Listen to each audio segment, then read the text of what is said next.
This is the France 24 debate at the United Nations this week. The French president warning the Central African Republic could be the next Mali. In part one of our discussion, we saw a report by co-authored by journalist Boris, who's just been 300 kilometers north of the Central African Republic capital, Bangui, where you were just... How long after the scene were you, by the way, for the of that first massacre we see in that report? Something like 2-3 hours. We actually discovered the extent of the damage at the same time as the villagers themselves, because they fled to the bush at the time they were attacked, and most of them had no idea of what happened, and that there were some. So it was very fresh when you stumbled upon it.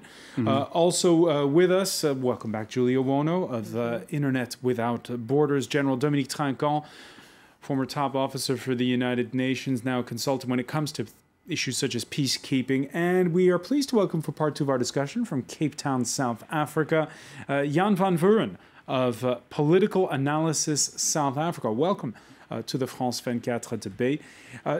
Julia OWONO, your reaction when you saw that report? Well, as a human being, it's of course unbearable to see that other human beings are going through this type of situation. And thanks to these images, we have a glimpse on the extent of the crisis and of the despair of the citizens of Central African Republic. And well, the problem is that what are the solutions to that? We've got to such a point that we still are wondering what could be the solutions to that crisis.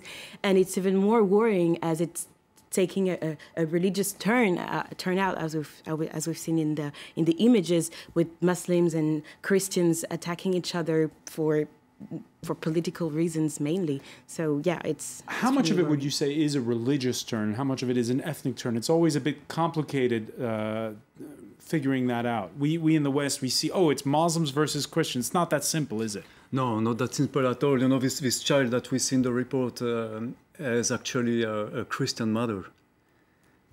Nothing is black, nothing is white. All the interlocutors we spoke to, I was in Bangui 2 months ago already, really made a point to say that was not a religious conflict. But now, as a matter of fact, it is becoming so. It is becoming so. And to set it in its context, I guess we have to look at a map. We heard the vicar say that in that report, the Central African Republic's history regularly punctuated by rebellions and coups, also past French intervention, but even by the CAR's own standards, the situation particularly dire. You see on that map the refugees pouring into neighboring countries, areas that are more or less under the control of the Seleka alliance of militias, and other areas where those loyal to the ousted president are making their presence felt, and of course a scramble for minerals thrown into all of this, and for the country's natural resources. General Trinquand, why is it worse this time? It's been 5 months since the president was ousted, and again, we're still at the looting stage in the capital. There's no nation building at all going on. Why it is worst? Probably because you've got people coming from abroad, from the north. Probably because there is a security vacuum. You've got no Central African army able to defend the people. But was it the case before? Can I say that before you've got very quickly a French intervention inside the city, which usually calmed the situation. I was in '97, just after sort of a rebellion. The French army was there. At that time, we had 1,200 soldiers, and we are able to calm the situation. This is not the case today. We've got, you've seen, we've got an African force. Last June, it was decided that this force will be 3,500. Currently, it is 1,200. Very small party for a big country. And the African army have a big difficulty to deploy soldiers abroad. You've seen the contingents in strange uniforms, strange equipment. They've got to build army able to deploy elsewhere. And that's probably why during the summit of the African Union, they decided to create a rapid reaction force, but it is not yet there. And that's why there is this discussion currently in New York to have a mandate from the UN in order to provide money and logistic to this force. And we saw in the report the same shock that Julie was talking about on the part of those peacekeepers, sort of improvising what their role was. We saw that when they're going through the bush, it is a dangerous situation. African peacekeepers often get a lot of bad press because of it. There have been cases in the past in lots of conflicts where there's corruption, where there's abuses. How do you? Is it possible to have a solid African peacekeeping force in a place like the Central African Republic? It is possible. It will take time. It is not ready now. On the picture, you must be careful because there were two sets of people. UN, Bonuca, their aim was to investigate the crime. That's it. The other was providing escort for the people who were investigating. And those were, correct me if I'm wrong, those were a Central African States force that's recently been converted into an African Union force. Exactly. And probably the discussion currently in New York is to provide logistic finance to this African force. But my guess is that midterm it will be a UN force because the UN is the only one able to provide money. All right. And the French, you're saying this time they didn't intervene. Between 350 and 450 of them, you're saying they're mostly stationed at the airport in Bangui. Why aren't they intervening? First, they are on the airport, which is the door for the European national staying in Bangui. So that's probably their first aim. Secondly, it's very difficult to intervene in the different boroughs in Bangui and in the villages. It's far away. I don't know how 300 kilometers away. how long it takes to take 300 kilometers. It takes a long time on this type of tracks. So you've got to have people everywhere. And when we are using our forces, we need powerful forces to intervene. So we can't be everywhere at the same time. Jan van Vuren, do you agree with General TRINQUAND that the difference between this and past rebellions is that this time the French aren't there to step in? Well, I wouldn't say it's the French being the culprit here. It's just a difficult situation in a conflict that's really based on lawlessness and like internal ethnic tension, almost a bit of religious tension. And like the general said, it's really difficult to counter such a type of conflict situation or dynamic. And yeah, I wouldn't blame a reactionary force for that. Why do you think it's worse this time than in the past? I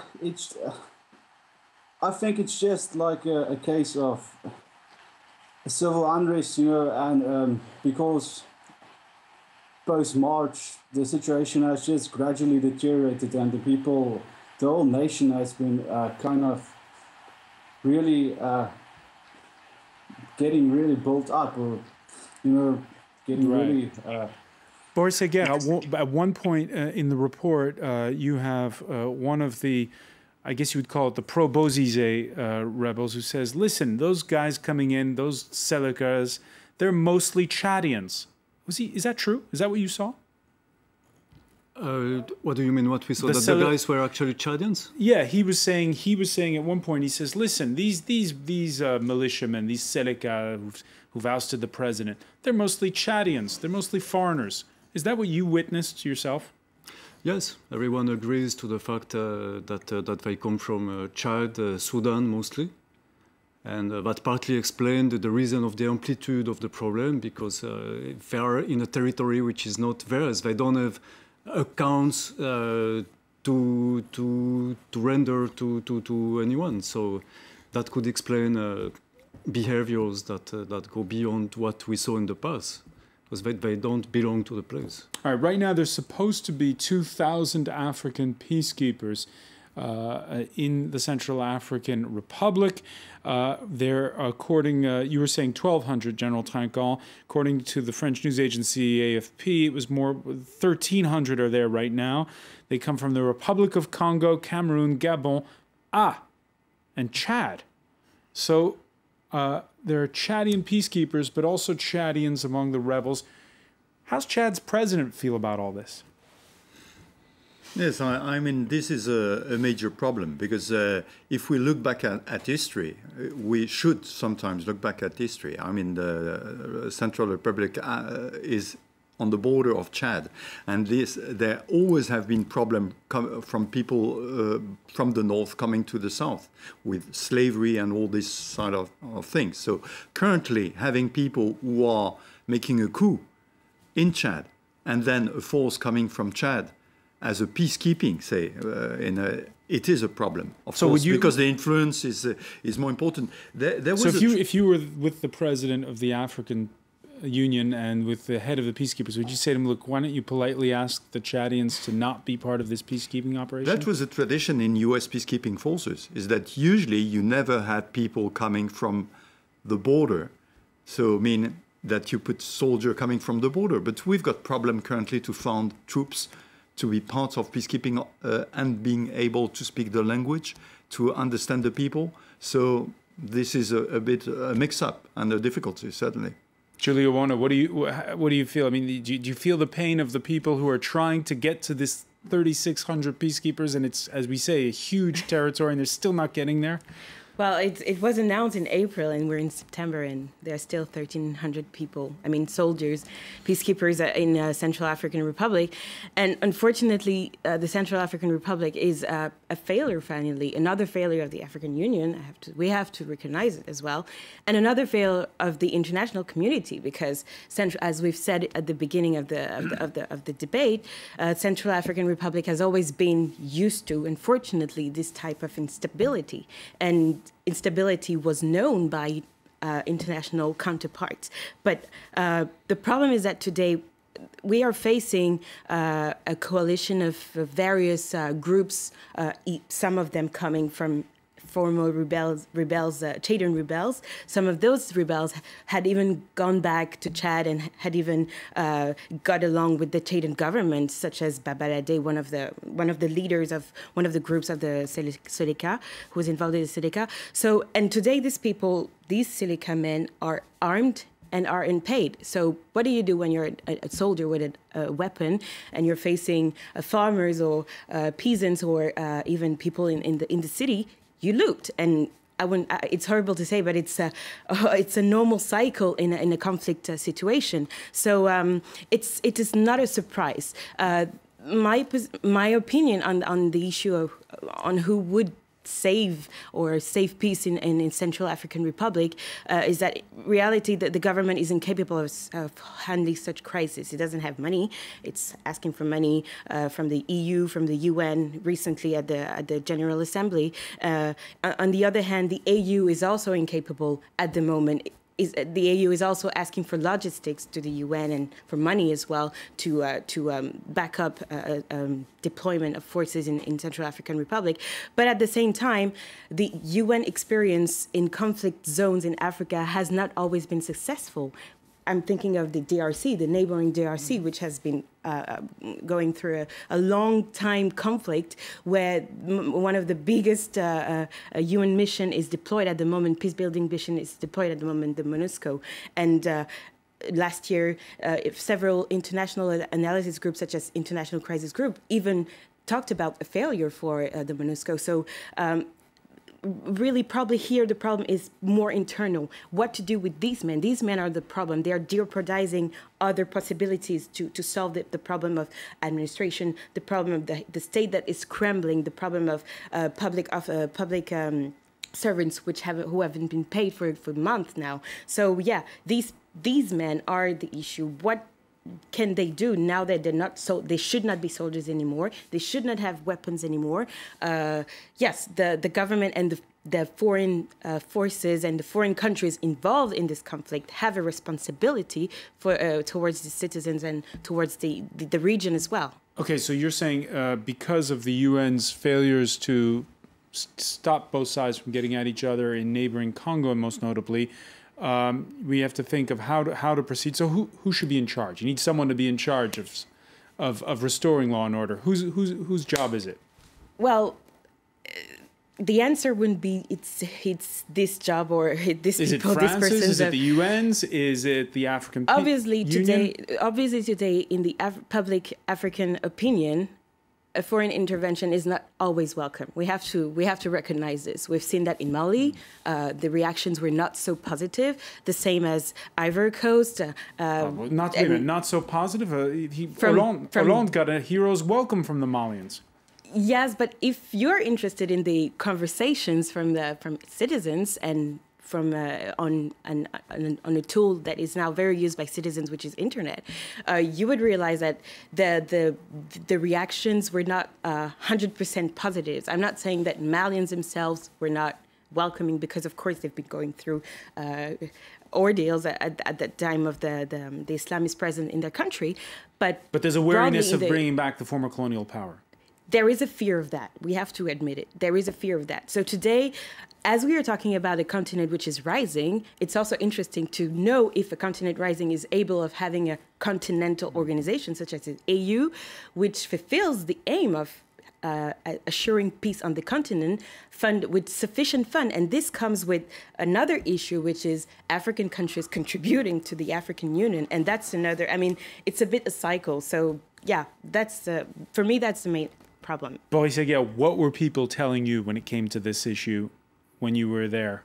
What did they want to see happen? Did they want to see the French? Did they want to see the UN? Did they want to see the African Union? They just want peace. They just want to be able to keep on going with this business. I don't think it matters but to get rid of all the militiamen, the Seleka on the one hand, those who were pro-Bouzizi on the other. They must have told you something. As I said, the recurrent thing is we just want peace. We just want to live in peace. Things were okay before. Both religions were cohabiting together fine. Why doesn't it continue?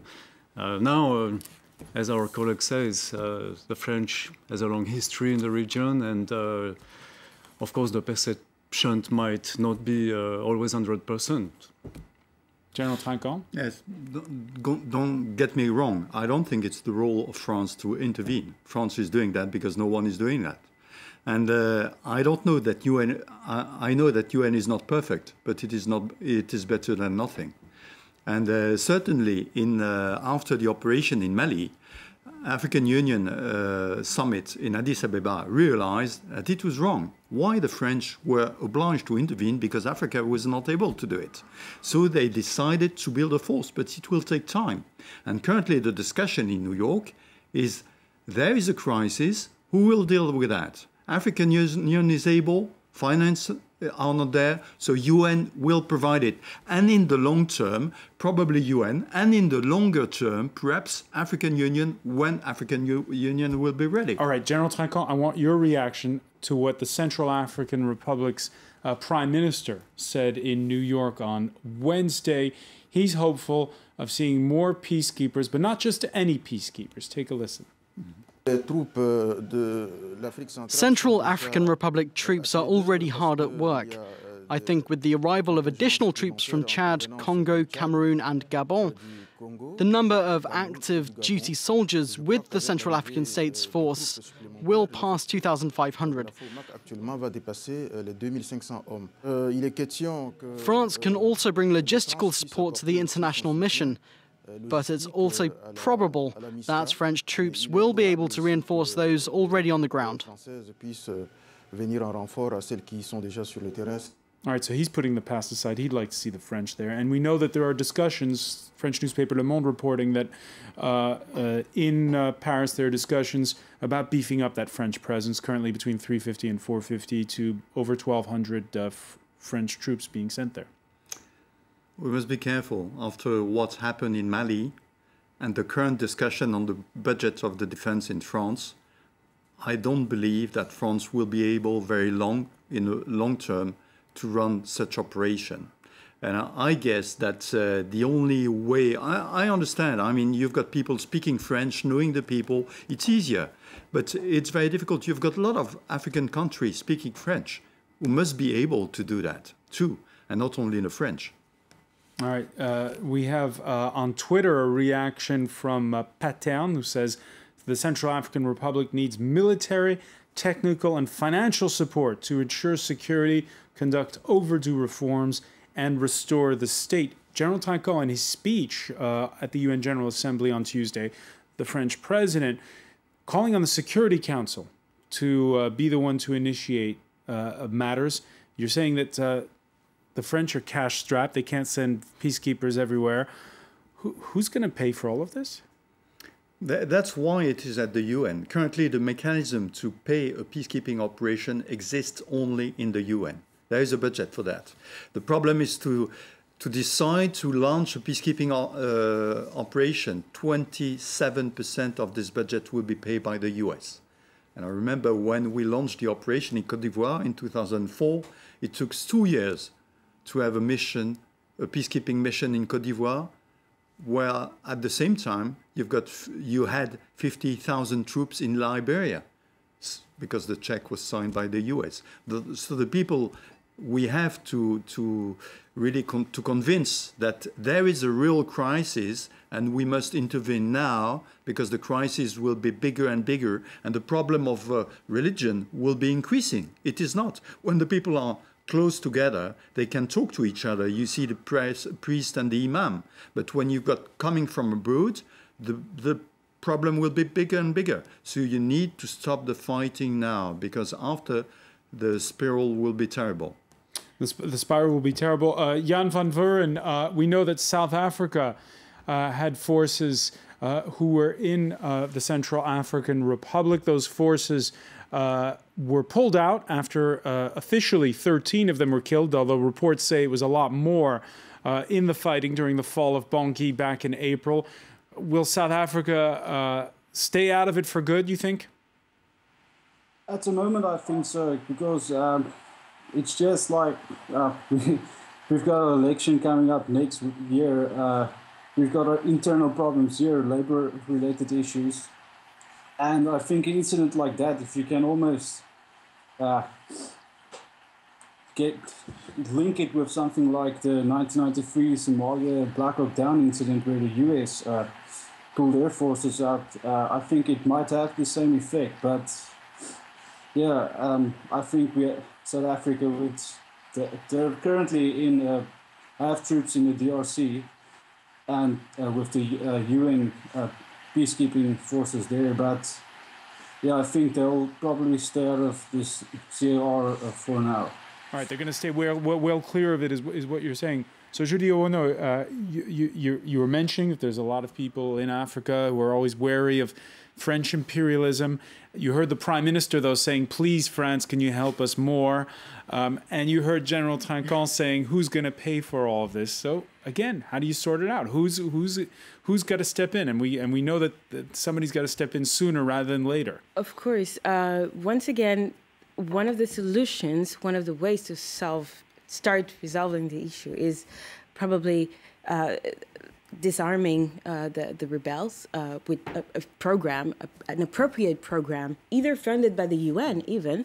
The thing is, we have to think, I mean, probably the international community, as it's called, probably should now think of how to solve internal issues first before sending international deployments, because historically, we've seen that as long as you don't solve these internal issues, probably an international deployment might seem as a waste of energy. But it's no longer an internal issue, right? If as Boris was saying, you've got Chadian and Sudanese militiamen. It is true. It is absolutely true. But the thing is that for now, the conflict is located in in the Central African Republic. When I'm saying internal issue, I'm talking about, I mean, it's located in a country specifically designated, but at the same time, it is also a regional issue. As if the issue is not solved at the moment, Cameroon is also at risk because, as you know, borders are porous between these countries, and also some of the analysts are talking about probably Boko Haram Islamists who also fancy zones of turbulences and zones of conflict to deploy, of course. And attracted again by a power vacuum. Exactly. We'll leave you with another one of your reactions on Twitter. Africans are the only ones who will stop the chaos, predicts Rascalton. We're going to have to leave it there, unfortunately. Boris HEGER, again, thanks for that report for Reporters, the France 24 investigative news magazine. I want to thank Julie OWONO, General Dominique Trinquand, and Jan van Vuren, who is joining us from Cape Town, South Africa. Thank you for being with us here in the France 24 debate.